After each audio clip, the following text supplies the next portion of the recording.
இந்த ஆலயத்தின் கட்டுமான வரலாறு மிகவும் சுவாரஸ்யமானது.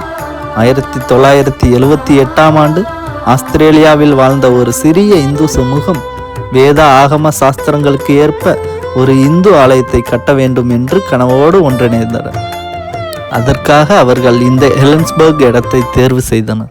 அதே ஆண்டு 17 நவம்பர் 1978 அன்று ஸ்ரீ வெங்கடேஸ்வரா டெம்பிள் அசோசியேஷன் உருவாக்கப்பட்டது.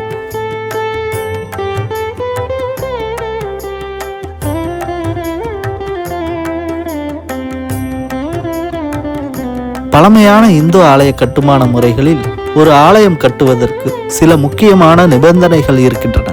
அவற்றில் முக்கியமானவை: இயற்கை சூழலில் அமைந்த நிலம், சுற்றிலும் பசுமையான காடு அல்லது மலைப்பகுதி, நீராதாரம் இருக்குமிடம், அமைதியான சூழல், கடற்கரை அருகாமை.